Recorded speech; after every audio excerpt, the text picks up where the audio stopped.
안녕하세요, 레게나입니다. 오늘은 미션을 아무도 안 주셔서 제가 저한테 줬습니다. 제가 좋아하는 음식점인 논현동에 위치한 문어삼합집인데 여기는 특이하게 문어삼합에 두부전이 들어가요. 그런데 이게 잘 어울려서 정말 맛있습니다. 요리는 크게 문어, 수육, 두부전 세 가지로 나뉘어집니다. 먼저 문어부터 할 건데 문어 고르는데 고민이 많았습니다. 저는 큰 거 한 마리 사용하기를 원하는데 인터넷으로 사면 크기가 작은 문어 여러 개가 올 수 있다 하더라고요. 하지만 생물이라는 장점이 있습니다.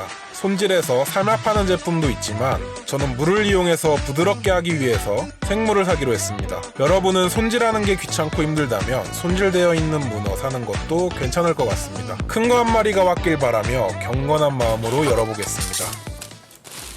구매할 때 사이트에서 봤는데 살아있는 문어가 배송 중에 먹물을 뿜는다 하더라고요. 하나, 둘, 셋, 넷. 4마리가 왔네요. 랜덤 박스는 실패했습니다. 아무튼 문어를 손질하겠습니다. 물에 한번 헹궈주고 내장부터 제거해 줄 건데요. 머리와 몸통 사이에 보면 잡아주고 있는 게 있는데 가위로 잘라주면 머리를 뒤집어 까줄 수가 있습니다. 그러면 내장이 보이는데 약간 징그러울 수 있지만 막상 해보면 재밌습니다. 미끄러우니까 꽉 잡고 조금씩 뜯어주시면 내장에 막 같은 게 있기 때문에 어렵지 않게 떨어지니까 너무 걱정하지 마세요. 깨끗하게 씻어주고 다시 머리를 뒤집어 주시면 됩니다. 문어 잎을 제거하기 위해 다리를 뒤집으면 입이 보여요. 날카롭기도 하고 딱딱해서 입안이 다칠 수가 있으니 꼭 제거해 주시고요. 가위로 잡고 뽑아주시면 톡 하고 빠져서 쉽게 뺄 수 있습니다. 이제 문어의 점액과 빨판에 껴있는 이물질을 제거할 건데요.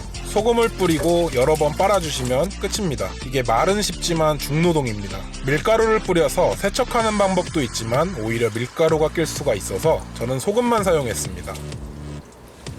갑자기 무가 나와서 뜬금없다고 생각하시는 분도 있을 텐데요. 이게 뭐냐면 바로 몽둥이입니다. 제가 얼마 전에 스시오마카세를 갔는데 문어가 나오더라고요. 너무 부드러워서 셰프님에게 물어보니 무로 한참 때리면 부드러워진다 하더라고요. 그래서 좋은 몽둥이를 만들기 위해서 방망이 깎던 노인처럼 열심히 깎고 있는 거예요. 무로 야무지게 때려보겠습니다. 셰프님이 말해주신 게 예전에 미스터 초밥왕에서 본 것 같은 기억이 있네요. 아무튼 자세히 찾아보니 무로 때리면 조직이 파괴되어 부드러워지고 무의 프로테아제 성분으로 인해 연육작용이 일어나 부드러워진다고 하네요. 하나는 때리고 하나는 안 때린 문어를 삶아서 뭐가 더 부드러운지 테스트해보겠습니다. 끓는 물에 무 넣고 설탕 한 숟가락, 식초 한 숟가락, 소주 5숟가락 넣고 문어를 넣겠습니다. 문어를 삶을 때 이렇게 넣었다 뺐다를 반복해 주시면서 넣으면 이쁜 모양으로 삶아져요. 문어를 삶는 시간에 대해 여러 말이 많은데 오래 삶아본 적은 없어서 오래 삶아보고 뒤에서 설명해 드릴게요. 30분 정도 삶아주겠습니다. 두 번째로 수육을 삶을 건데요. 통오겹살 1kg을 준비했습니다. 손질하는 방법은 전 영상에서 여러 번 설명드렸기 때문에 상단에 링크 남겨놓겠습니다. 달궈진 프라이팬에 껍질부터 튀기듯 구워주고 모든 면에 색이 골고루 나오도록 열심히 구워주시면 끝입니다. 끓는 물에 된장 한 숟가락 넣고 간장 한 숟가락 넣고 미림 5숟가락 넣고 후추 넣고 파 1개 정도 넣고 통오겹살 넣고 1시간 정도 삶아줄게요. 수육하는 동안 문어가 다 삶아졌습니다. 크기가 많이 작아지고 겉껍질이 뜯어지네요. 다리만 사용할 것이기 때문에 칼로 다리만 분리할게요. 딱 봐도 부들부들하죠. 먹어보니 무로 때린 게 조금 더 부드러웠는데 큰 차이는 없었습니다. 무로 때려 조직이 파괴되어 조금 더 부드러운 것 같고요. 무로 인한 연육작용은 오래 삶았기 때문에 둘 다 받은 것 같습니다. 오래 삶으면 부드러워지는 게 확실하지만 쫀득한 식감이나 크기와 모양 등을 고려했을 때 오래 삶는 것보다는 숙회처럼 짧게 삶는 게 좋을 것 같습니다. 결론을 말씀드리자면 무로 한참 때려서 짧게 삶는 방식을 추천해드리겠습니다. 원래는 사선으로 썰 생각이었지만 크기가 작아서 측면으로 썰겠습니다. 썰어둔 문어들은 잠시 보관해둘게요. 마지막으로 두부를 부치겠습니다. 시장에서 사온 두부인데 엄청 크죠? 문어 삼합에 어떻게 만드는 게 더 잘 어울릴지 비교를 해볼 건데요. 밀가루와 전분을 묻힌 것과 아무것도 안 묻힌 것을 붙여서 비교해 보겠습니다. 두부를 사각으로 썰어주시고 밀가루와 전분을 각각 준비해 주겠습니다. 계란물도 잘 풀어서 준비해 준 뒤 각각 밀가루와 전분, 계란물만 묻힌 것을 구워줄게요. 기름은 넉넉히 뿌려서 튀기듯이 부쳐야 맛있습니다.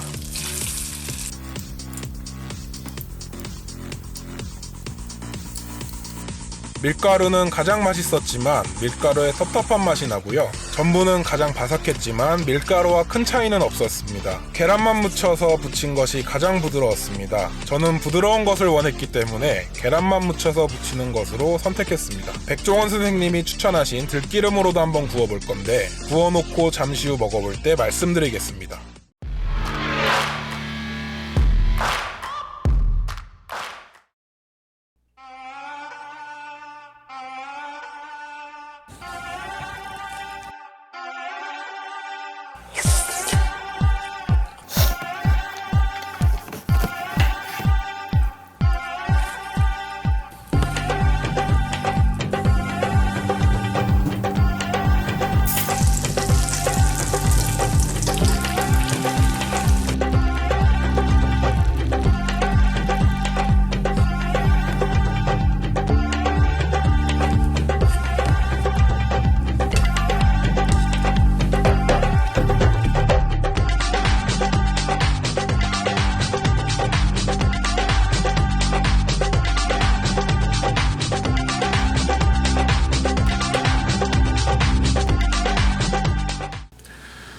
드디어 먹어보겠습니다. 이거 어떻게 먹냐면 올리고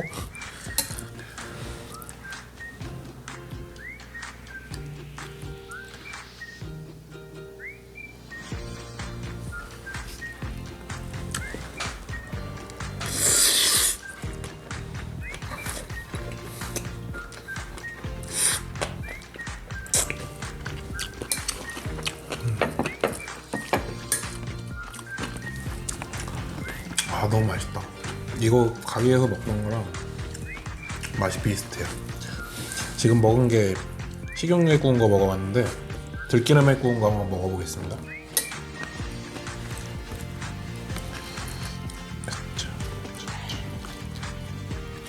문어 하나 더 올린 게 나을 것 같아요. 다음 무말랭이가 많이 올라가야 간이 좀 맞는 것 같아요. 따로 간을 안 했기 때문에 전부 다.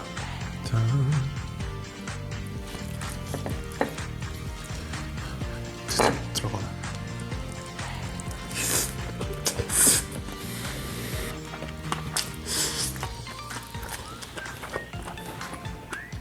술을 안 먹을 수 있다.